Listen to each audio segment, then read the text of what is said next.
څومره هم زنانه دي او سړي دي دا بیان لازمي واورئ د زنانه مقام په اسلام کې ډېر قیمتي بیان دی ناشنا نو راځئ چې ټول یې واورو په شریکه باندې راځئ د زنانه دپاره دا حقوق او بیا بعضې خلک وایي چې یاره دا زنانه لی دا نیم حق ولې ورکړی دی نیم حق ولې ورکړی دی په دې میراث کې چې پلار مړ شي لور به د زوی په نسبت نیمه حصه اخلي تاسو ته زه وایم دا پلار چې کله روزګار کوي او مزدوري کوي یا یې دکان دی یا یو کاروبار دی کمپني ده ګاډي دي روزانه ورسره په دې سور نور او په دې سخته ګرمۍ په دې اړ او په شکال کې دا منډې زوی وایي که لورې وایي لکه تاڼې تحصیل یې څوک کوي زوی ورسره لګیایي کیسونه راځي لانجې راځي تاڼه تحصیل راځي د مالي امور کې ډېر لانجې راځي دا زوی ورسره ناقلاره او ناقلاره او ناقلاره دی د پلار سره کلکه ملا تړلې ده او هر قسم موسم ته او تکلیف ته او مشکل ته ځان نیول او لور ښه قلارې په تیاره د سوري د لاندې د پکي د لاندې ناسته ده او چې لږ مالدارې کیدای شي ایسي ته به ناستی او دا خبره نه ده چې په پلار مې څه تېرېږي او په ورونو مې څه تېرېږي نو دا به ډېره بې خونده خور نه وي چې دا اعتراض وکړي چې زما د ورور لی ولې دا نیمه حصه زما نه سیوا ورکړه او بله دا ده چې دا جینۍ چې د پلار په مال کې دا نیمه حصه اخلي د خپل رور په نسبت د دې خرچه هم نشته دی که نه خرچه په چا ده د کوره په پلار ده او په دغه ورونو ده منډې ترډې ټولې دا وایي پلار او زامن پلار او زامن پلار او زامن لګې دي منډې منډې منډې او دغه خور لی راوړي او دا پلار یې دغه لور لی راوړي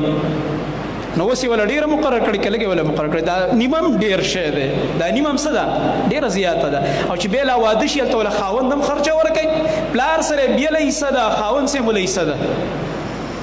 خاوند چې که وفات شي هغې نه هم میراث اخلي که پلار یې وفات شو مور هغې نه هم حصه اخلي او سره دی چې د دې زنانو خرچه په نسبت د سړو نه او بیا هم شریعت دومره غټه حصه ورکړې ده دا چې ته کله په سړو دماغو په دې خبره سوچ وکړې تا ته به بیا اخره کې رزلټ دا راوځي چې هلکه د دې دا حصه خو د دې هلکانو نه هم سیوا کېږي ځکه هلکان خرچې کوي هلکانو په لانجو باندې دي ډېر شل قسمه مسلې هغوی ته ولاړې دي شل قسمه لانجې د هغوی په سرونو باندې دي هر قسم خرچې هغوی کوي زنانو باندې دغه خرچه نشته دی نو دې باندې دا نیمه حصه هم ډېره زیاته ورکړې ده حالانکه د اسلام نه مخکې خو د دې د سره یو روپۍ نه وه د سره حق نه و انساني نظر دې ته نه کېده په یهودیت کې په نصرانیت کې په هندومت کې په بودمت کې په ټولو نظامونو کې مخکنو نظامونو کې وګوره دا لوی لوی خلک چې تېر شوي دا اوس چې خلک ورته مفکرین وایي دانشوران ورته وایي سقرات دی او بقرات دی او ارسطو دی او دغه رنګه جالینوس دی او فلان د دې اقوال وګوره د هغوی په اقوالو کې زنانه ته کله شیطان وای دا شیطان دی د شیطان دویم روپ دی کله ورته دوکه او فریب وای کله زنانه ته یو نوم ورکوي سپک کله ورته بل نوم ورکوي په ټولو تهذیبونو کې د زنانو بېعزتي ده سپکاوی دی ذلت دی تباهي ده د زنانه واحد اسلام دی چې دې ته انسان ویلی دی او دې له ډېر لوی احترام ورکړی دی ډېر لوی مقام یې ورکړی دی او ډېر عظیم حقوق یې ورکړي دي او په هر ځای کې د دې تحفظ کړی دی او د پلار په مقابل کې مور له چې صحابي تپوس کوي د الله نبی په ما باندې په انسانانو کې د چا حق ډېر دی چې احسان ورسره وکړم هغه ورته ستا مور ده امک وایي ثم من وایي امک ثم من وایي امک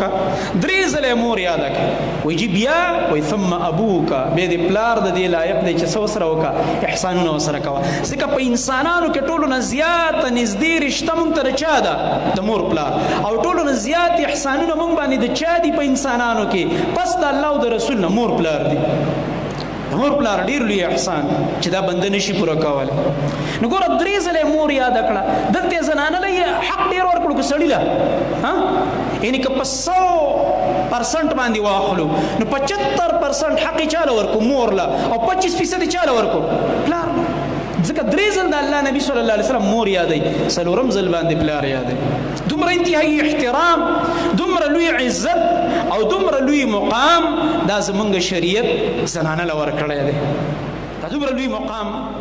دې ته میلاوه دی دا قیمتي بیان تاسو د شیخ روح الله توحیدي صاحب واورېدو د الله نه امید کو چې ستاسو به خوښ شوی وي که ستاسو دا خوښ شوی وي نو لازمي مخکې نورو ملګرو سره شیر کړئ السلام علیکم ورحمت الله